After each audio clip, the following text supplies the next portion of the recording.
Voakafy ambany masonareo ny salamo. Ny salamo fa 420 ka ny andiny rehetra no vakitsika. Salamo fa 420 ka ny andiny rehetra no vakitsika. Andeha hitsangana isika idera sy anome voninahitra an'Andriamanitra amin'ny alalan'ny famakitsika ny salamo manao hoe: An Jehovah ny tany sy izay rehetra eo aminy, izao rehetra izao sy ny mponina eo aminy. Fa izy nanorina azy tambonin'ny ranomasina, tambonin'ny rano na amin'ny toerany azy. Iza no hiakatra ny tendrombohitry Jehovah, ary iza no hitoetra ao amin'ny fitoerany masina, izay madio tanana sy maitso fo, izay tsy manandratra ny fanahy no amin'ny lainga, fa na mianina mitaka. Andray fitahiana avy amin'ny Jehovah izy, ary fahamarinana avy amin'Andriamanitra ny famonjena azy. Izany ny taranaka mitady azy, izay mitady ny tavanao dia Jakoba. Asandrato ny lohanareo ry vavahady, ary misandrata ianareo ry varavarana fahagola, mba hidira mpanjaka ny voninahitra. Iza izao mpanjaka ny voninahitra izao? Jehovah mahery tsy toa, Jehovah mpiady mahery.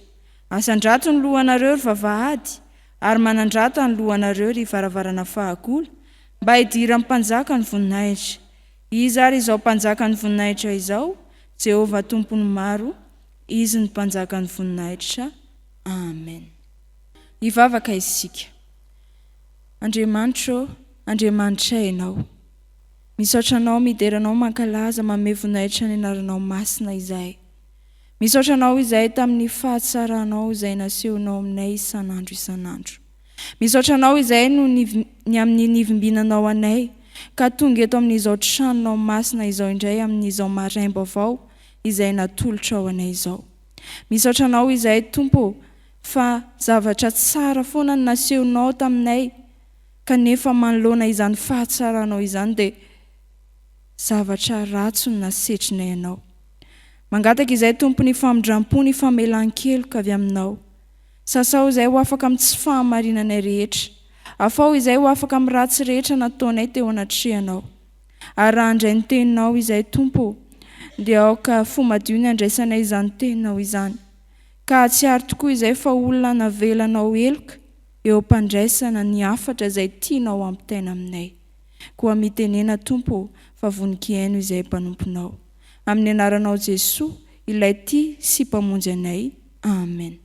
Ny Mofonaina izay voalahatra ho antsika indray ny amin'ity anio ity dia araka izay hita ao amin'ny Hebreo, Hebreo 10:2-30 ka hatramin'ny 7:30. Hebreo 10:2-30 ka hatramin'ny 7:30. Rehefa hita dia vakiko amin'ny anaran'i Jesosy manao hoe: Fahatsiarovy ny andro fahiny izay naharetanareo ny ady mafy tamin'ny fahoriana rehefa nohazavaina ianareo. Indraindray raha natao ho fizaha noho ny fanaratsiana sy ny fampahoriana ianareo, ary indraindray koa raha tonga naman'izay azon'izany.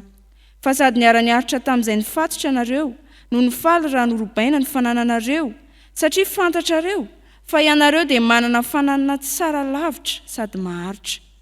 Koa aza manary ny fahasahianareo izay misy valiny lehibe, fa tokony hanana faharetana ianareo mba azonareo izay lazain'ny teny fikasana rehefa vitanareo ny sitrapon'Andriamanitra.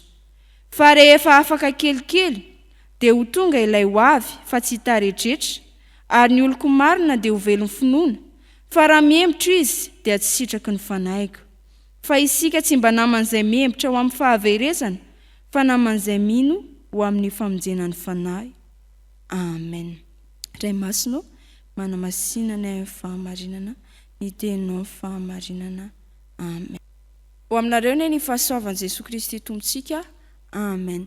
Ny Mofonaina izay voalahatra ho antsika indray ny amin'ity anio ity dia arak'izay hita ao amin'ny Hebreo 10:2-30 ka hatramin'ny 7:30. Ity epistily ho an'ny Hebreo ity dia nosoratana ho an'ireo Jiosy Kristianina. Izy ireo izay niara mifanenjehana mafy taorian'ny fiovam-pon'izy ireo, izany hoe taorian'ny nandraisan'izy ireo ny filazantsara. Ka maro tamin'izy ireo arak'izany no nikasa hiala tamin'ny finoana kristianina, hiverina amin'ny fivavahana jodaisma. Ny toko 7 ka hatramin'ny toko 10 amin'izao epistily ho an'ny Hebreo izao dia manazava ny mampisorona be an'i Jesosy izay nifanatitra indray mandeha monja nataony dia ampy mahasolo tanteraka ny fanatitra fanao araka ny lalàna jiosy. Eo amin'ny andiny voalohany ka hatramin'ny andiny 17, eo amin'izao toko 10 izao, dia maneho fa ny fanatitra fanao tao amin'ny testamenta taloha dia tsy mahaisitra akory ny fahotana, kanefa ilay fanatitra indray mandeha monja izay nataon'i Jesosy Kristy teo amin'ny hazo fijaliana dia manadio ny olona ho afaka amin'ny fahotana. Ny andiny 17 ka hatramin'ny andiny 130 kosa dia mampirisika ireto kristianina ireto mba hifikitra amin'ny fanekena ary milaza amin'izy ireo ihany koa ny anjoa izay efa mahafantatra nefa miala ary mini manota ka hiara ny fahatezeran'Andriamanitra, izany hoe efa mahafantatra ilay fahamarinana kanefa mini manota dia ireny olona ireny dia hiara amin'ny fahatezeran'Andriamanitra. Ary izao andiny 2:30 ka hatramin'ny andiny 7:30 izao izay anjara mofonaina voalahatra ao antsika dia mampatsiahy an'ireto kristianina ireto ny amin'izay efa niaretany tamin'ny fahoriana sy tamin'ny fanenjehana, ary koa ho fampaherezana sy antso azy ireo mba tsy handahany Kristy na dia maningitra ny ainy aza izany. Satria izy ireo fahiny dia nafanafo tamin'ny fanompona, niaritra tamin'ny fanenjehana mafy, na nampifaliana, na dia niaritra fahoriana azy noho ny fahatsapany, fa mihoatra noho ny zavatra rehetra i Kristy. Kanefa taty aoriana ry havana dia noho ny hamafiny izany fanenjehana izany dia ny saina ireto kristianina ireto hiala tamin'ny fiangonana, hiala tamin'ny fivavahana kristianina hiverina amin'ilay jodaisma. Ny andiny 7:30 dia mampahery eto ny mpanoratra manao hoe fa isika tsy mba namana izay membotra ho amin'ny fahaverezana fa namana izay mino ho amin'ny famonjena ny fanahy. Amen. Andeha izany andiny 7:30 izany no angalantsika ny hafatra indray ny amin'ity anio ity manao hoe ho avy ny tompo ka tany mafy izay anananao ary hevero ny fanahinao. Ho avy ny tompo ka tany mafy izay anananao ary hevero ny amin'ny fanahinao. Eto dia misy teny hoe miembotra. Ina moa ny tena dikan'ilay hoe miembotra eto? Ny miembotra dia efa teo amin'ny toerana tsara kokoa, efa teo amin'ny toerana lafatra kokoa, efa teo amin'ny toerana aloha ny olona iray dia niala tamin'izany toerana izany ka nifindra, niala tamin'izany ka nifindra ho amin'ny toerana izay heverina ho ratsy kokoa ary toerana izay heverina ihany koa hoe any aoriana. Fa ireto kristianina ireto ry havana dia nitady hembotra manoloana ny fanenjehana, fa nolazain'ny mpanoratra kosa fa zavatra tsy tokony ataon'ny kristianina izany fiemorana izany. Ahoana hoy ny voasoratra ao amin'ny Apokalipsy 7:1-12. Ho avy fainganao, Jesosy ilay ho avy eto, tamin'ny mafy izay anananao mba tsy hisiaka ny satro-boninahitra ao. Ny fiemorana izany dia mitondra ho amin'ny fahaverezana, fa ny fandrosoana amin'ny fanarahandian'ny tompo kosa dia mitondra ho amin'ny fiainana mandrakizay.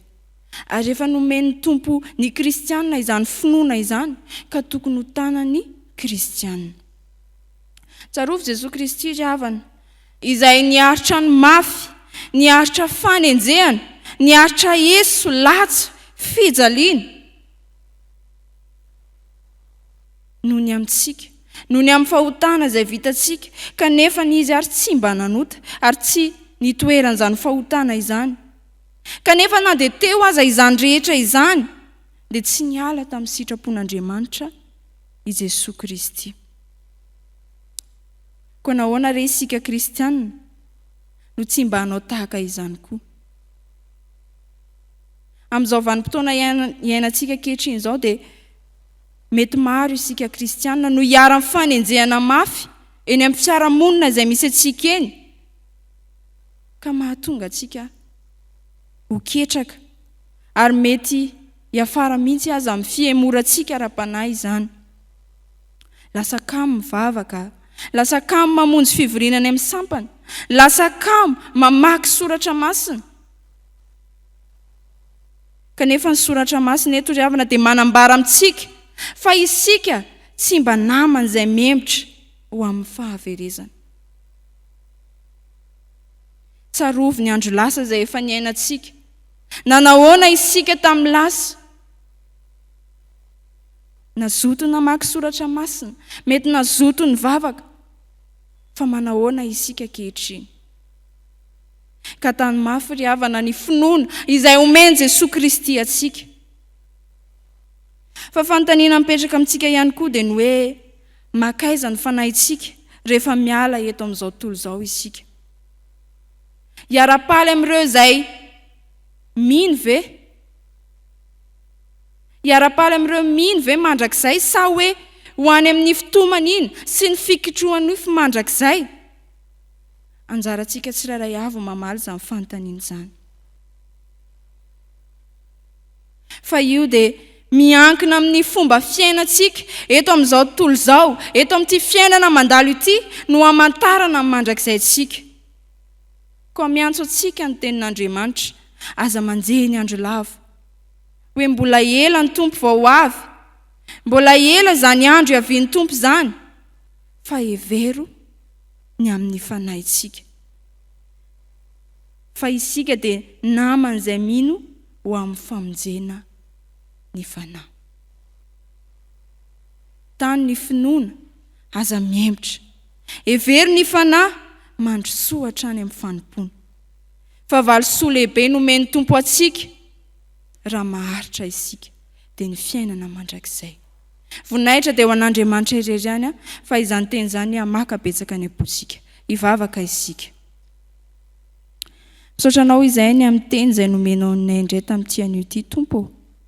Misaotra anao izahay fa nampahirezinao indray tamin'ny alalan'ny teninao, ny amin'ny tsy tokony hamoranay, fahitana mafy izay anananay, ka hevitra ny amin'ny fanahinay. Tompo, indreto izay tsirairay avy, matsiaro ny efa niaretanay hatramin'izay, matsiaro ny zavatra rehetra efa nanjoanay hatramin'izay, ka ireny Tompo ao ka hoery lehibe ho anay, ahafahanay mbola miaritra ireo izay tokony hiaretanay. Ka tsy hiala amin'ny fanomponanao, tsy hembotra amin'ny fanarahandianao Jesosy Kristy izay na inona mitranga eo amin'ny fiainanay. Tompo, indreto izahay. Aoka tsy hiala amin'ny fanomponanao. Aoka tsy hiala amin'ny fanekenao. Fa androso kokoa amin'ny fanomponanao Jesosy Kristy. Raha misy Tompo fiemorana ara-panahy izay efa nahazo anay amin'izao fotoana izao, dia indreto izay manavao ny fanoloran-tenanay eto anatrehanao, ary vonina indray hiteny aminao hoe anaraka anao izay Tompo na inona manjo anay. Hitana mafy ny finoana izay efa natolotra ao anay izahay, mba anananay antoka ny amin'ny fanahinay, fa azo ilay fiainana mandrakizay izay omanina ao anay.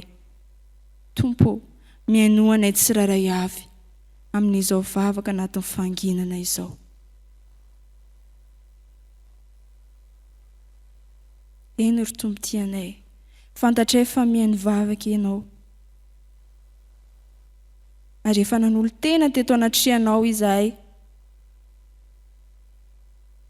ka aoka ho afaka amin'ny tsy fahamarinanay rehetra izay, ary ny fiemoranay dia efa ataonay tahaka ny zavatra efa lasa, fa androso kokoa izahay amin'ny fanarahandianao.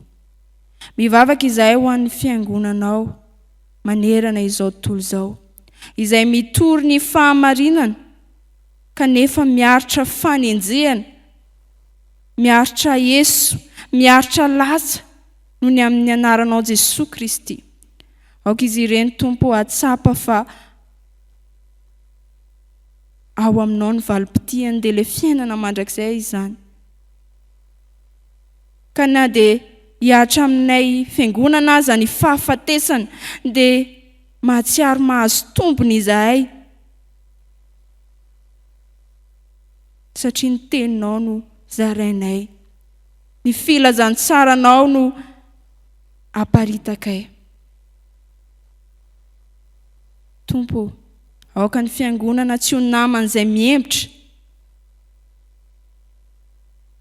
fa handroso hatrany. Vavaka izay ho an'ny firenena izay misy anay. Tompo, mitranga eto amin'izao firenena izao ny fanenjehana maro samihafa ireo kristianina izay tsy manaiky, ireo firena maro samihafa izay tena mifanohitra amin'ny sitraponao. Ao anatin'izany ny homosexualité, ao anatin'izany ny fivadihan'ny lahy ho vavy, fivadihan'ny vavy ho lahy, ka tena manohitra ny natiora izay efa namoronana ao Andriamanitra anay. Tompo, aoka hijoro amin'ny finoana trano izahay ka andahy ireny zavatra tsy mifanaraka amin'ny sitraponao ireny, na dia miatra aminay aza amin'ny fanenjehana. Fa eo ihany koa Tompo, aoka izahay kristianina tena atsiaro tokoa ny amin'ny fampandrosoana izao firenena izay misy anay izao, ka tena ho hita taratra ety aminay ny fahatsaranao, ho hitan'ny malagasy fa ianao Jesosy Kristy ilay tompony fahefana, tompon'izao rehetra izao amin'ny alalanay kristianina. Dia matoky izay Tompo fa mihaino vavaka anay ianao tamin'ity anio ity. Maro ny zavatra tianay angatahana eto anatrianao, kanefa matoky izay fa mihaino any am-potsim-bloka ianao ary mamaly izany amin'ny fotoananao.